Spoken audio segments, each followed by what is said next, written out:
Hola, bienvenidos al cuarto video de teoría de AMC. En este vamos a hacer un pequeño repaso sobre las funciones senoidales ya vistas en análisis matemático y aplicarlas a AMC. Lo que decimos es que una señal b de t es senoidal si se puede expresar de la forma b de t igual a bp por seno de omega por t más phi. ¿Qué significa todo esto? Bueno, vamos a ir por partes, pero lo importante es que no es otra cosa que una función senoidal de las vistas en matemática, de las que ya conocemos. Vamos a ir viendo cuáles son las diferencias que vamos a tratar nosotros. Lo primero es que si bien en matemática uno suele usar como nombre genérico para la función f y para la variable independiente x, nosotros estamos expresando una tensión en función del tiempo. Entonces vamos a llamarla b en función de t. Siguiendo con los parámetros, vamos a decir que la amplitud a, que está relacionada a los valores máximos y mínimos que toma la señal, para nosotros va a ser el valor pico. La pulsación b, que viene relacionada al periodo de la senoide, para nosotros es la velocidad angular y la escribimos como la letra griega omega. El desfasaje c, que está relacionado al desplazamiento horizontal, que antes era de x, ahora viene a ser de t, le llamamos fase y la escribimos con la letra griega phi. Luego, y esto es tal vez la diferencia más importante, para nosotros el desplazamiento vertical d siempre vale 0, porque en términos de circuitos significaría que en realidad hay una fuente de continua puesta en serie. Ahora, me parece importante antes de seguir aclarar que es un error muy común olvidarse de escribir la t cuando uno trabaja con estas funciones. Pero al mismo tiempo es un error teórico y muy grave no hacerlo. Porque si uno está hablando de que es una función que varía con el tiempo, entonces en algún momento, en algún lado, debería usar el valor de t para calcular algo. Si yo escribiera bp por seno de omega más phi, entonces eso es una constante que no depende del tiempo. Entonces sería un valor de continua, no de alterna. Por eso es muy importante siempre, si hay una letra que no me puedo olvidar a la hora de escribir la función senoidal, es la t. Por último, me gustaría aclarar también que vamos a usar una cierta convención para los valores de tensión y corriente, que es escribir con minúscula cuando varían con el tiempo y en mayúscula cuando no varían con el tiempo. Por eso antes las fuentes de continua se escribían en mayúscula y ahora las fuentes de alterna las escribimos en minúscula, para mostrar esto. Sobre la señal senoidal va a haber un par de magnitudes que nos van a interesar. En particular, la tensión pico, Bp, que es el máximo valor que alcanza la señal. La tensión pico-pico, Bpp, que es la diferencia entre los picos máximos y mínimos. La tensión media, Bm, que es, por definición, la tensión de continua que transporta la misma carga Q para un periodo.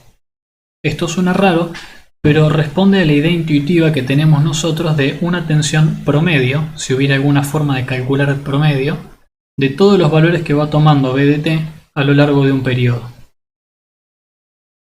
Algo que suele ocurrir, si bien es intuitiva esta idea, es que no es un buen equivalente de continua para la tensión senoidal.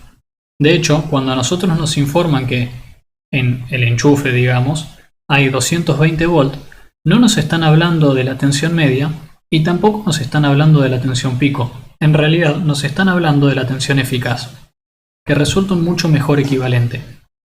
La tensión eficaz, Bf, se define como la tensión de continuo que disipa la misma potencia P en un periodo.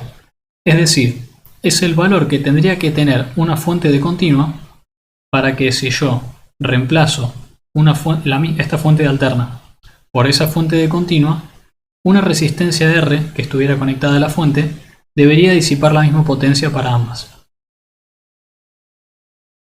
En este gráfico de varios periodos de un caso particular, que es 2 volt por seno de 2pi por t más 0,5, podemos apreciar algunas de estas magnitudes que hablábamos. La distancia entre dos picos, que es la cantidad, digamos, de tiempo que se debe esperar hasta volver a la misma posición de la señal, es el periodo t, que vamos a tratar más adelante, y lo podemos ver abajo. También abajo podemos apreciar el pequeño desfasaje provocado por la fase φ. Es importante notar que φ no es igual al desplazamiento horizontal. Si lo vemos, φ vale 0,5 y el desplazamiento horizontal es mucho más chico que 0,5. A la derecha podemos ver distinguidos la tensión pico, que es la distancia desde el 0 hasta el máximo, y la distancia pico a pico, que es la distancia entre el máximo y el mínimo. Siguiendo con las magnitudes que nos interesan, tenemos la tensión instantánea, que es el valor que toma B de t para un valor de t puntual, y esto en realidad es simplemente evaluar B de t para un cierto valor de t. Por ejemplo, ¿cuánto vale B cuando t es igual a un segundo? Es simplemente reemplazar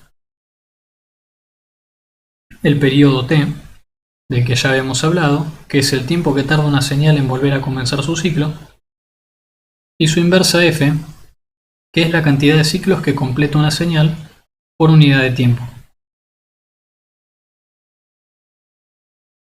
Por último, vamos a dar una pequeña hoja de fórmulas de cómo calcular estas magnitudes en una senoidal. La tensión pico, Bp, viene dada como uno de los parámetros de la señal Bdt. La tensión pico a pico, Bpp, no es otra cosa que el doble de Bp. La tensión media es 2 sobre pi por la tensión pico. La tensión eficaz es la tensión pico dividido raíz de 2. La frecuencia se puede calcular como omega sobre 2pi. Y el periodo, por ser la inversa de la frecuencia, se puede obtener como 2pi sobre omega. Me parece un importante comentario hacer que la tensión media y la tensión eficaz no se definen solamente para senoidales, sino que puede ser para cualquier señal, y en realidad estas formulitas que estamos viendo acá son para el caso particular de cuando es una senoidal. El cálculo por definición es mucho más complicado y con herramientas matemáticas que todavía no conocemos. Esto completa el video de señales senoidales. Es un tema muy cortito porque simplemente sirve como puente entre la teoría de análisis matemático y las fuentes de alterna que vamos a utilizar. Nos vemos.